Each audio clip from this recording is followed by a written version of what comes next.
Yo, when you click like, it helps me help my daughter. One of the things about like the impending doom, the impending real estate crash. Okay, I just want to be upfront. This is what I see. This is not, I'm not a crystal ball. This isn't financial advice. I'm a college dropout. I have brain damage. I got low scores in school. I'm mentally retarded. I have CTE. I played college football. I was a bully. I'm not a nice guy. I kill small animals. I'm a very bad person. I'm a liar. I'm a cheater. I'm a no. But one of the things that I hear over and over again about the impending crash is the refinance from the commercial sector. Okay, and I just want to point this stuff out to you. I fucking hate this is why banks need to start paying attention, because we're not falling apart this time. The delinquent, no one's failing on their mortgage for the most part. They're trying to push the commercial real estate fallout onto the consumer. They're trying to like lump it into the residential market. No one's not paying their bills. You know what happened in 08? No one paid their fucking bills. All right? Everybody got these 7-1 adjustable mortgages. I had one. It was like an adjustable rate mortgage. Basically, you were paying, let's just say $1,500 a month, and then oops, all of a sudden, you know, 3, 4, 5, 6, 7 years later, your mortgage payment goes up to $2,500. No one could pay it. They went, you know, and this is before wages were where they are and inflation where, you know, was where it was. Unemployment is low. They're trying to push the adjustment from the commercial market. Yeah, hotels are going to fail. Office buildings that got sold during the pandemic are going to fail. Meaning, I'm sorry, commercial management firms based out of California, which is what most of these are. They're from the South. They're from like Florida, California, Texas. We're the largest scale commercial management firm in the world. We buy properties all over. They were buying independent private collections of commercial real estate all over the United States.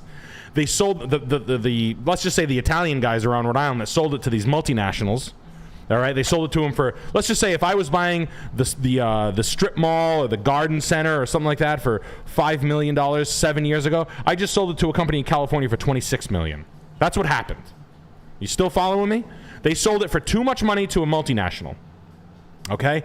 Now, that multinational was just a bunch of fucking morons working on like, look at all the rent roll. We can increase the rents, and then boom, we'll be in the, like, we're, you know, operating on 20% margin, 15% margin, whatever the fuck they thought. Now that game isn't going to come out, and that's not going to come to fruition, right? The vacancy rate's going to go up. COVID hit. No one went back to work. Offices shrunk by 50%. Yada, yada, yada, so on and so on. They're going to fail, okay? That's their fucking problem. And they're pushing it through. They're like, the impending doom for the real estate market. It's not the residential real estate market. These aren't fucking, these aren't people in homes. These aren't single family homes. These are like, they're not even 5 units. These are like 40 unit buildings that were bought by like shell companies from China and Russia. Like, who gives a shit? Let them fucking fail. This isn't your problem. So try to steer clear through that bullshit, because it's not delinquency rates. It's not residential real estate, and they're trying to lump them together. I can already see it happening on CNBC, like real estate market impending doom. People are paying their fucking mortgages, okay? For real. You need to know that. I'm not seeing it as much. All right? So when Garden, let's just take, for example, in Cranston, Rhode Island, we have Garden City. Garden City is like a huge commercial real estate. Chris likes it because Garden City sold for, what did they sell for? $360 million? Something like that. All right, $360 million times 8 grand. What's 360 times 8? 28.8? Yeah, 28.8. Yeah, okay. You like that? See? 2.8 billion. Yeah. So it's no, it's the mortgage. The monthly mortgage payment is 28 million, 2.8 million a month. They have to collect in rent for all those, right. So now New Balance isn't selling. They closed their doors. Some of the big boxes closed down. It's not really retail. It's more office, medical, private sector. Not even medical really, but basically they're gonna fail.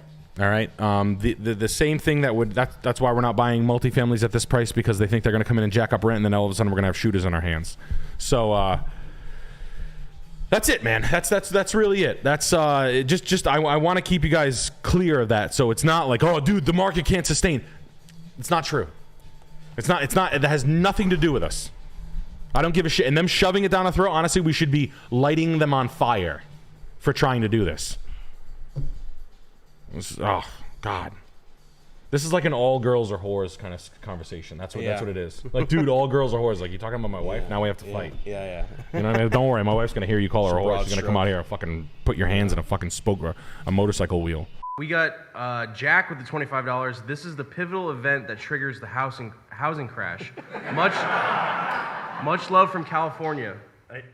Thank you, dude. And you're probably right. No one's saying housing crash. I'm feeling housing crash, but you just never know. No one's. Yeah, it's tough. It's tough. I think they're trying to scare us. And when that thing I was saying a couple of weeks ago, I don't know if you guys saw it, but basically they're trying to like put the fear of God into you that the banks are a lot of banks are heavily weighted with commercial paper, which means like a building like this, for example. Some banks took some really scary positions on loans like on buildings like this, and it's just not going to work out. And they try to put that whole problem into the problem that you guys are going to have about like residential real estate. Like you guys are just young, working people that just want to buy a house, and they're like, dude, fucking the banks are not going to be lending. It's like that's the commercial mall problem. That's not your problem. So just keep that in mind. They're trying to shove that over to us constantly, and it's fucking hell. So fuck that shit. But them trying to scare us, and then they only have like one story on how it would fail because there's no defaulting. Last time, nobody was paying their bills. Like you would go everywhere. People just weren't paying their mortgage. 08, 09, I was one of them. I didn't pay my mortgage for 12 months. I was living with Sam Hyde. He was my roommate. I knew I had 12 months. I actually had 24 months, to be honest with you. I could have taken 24.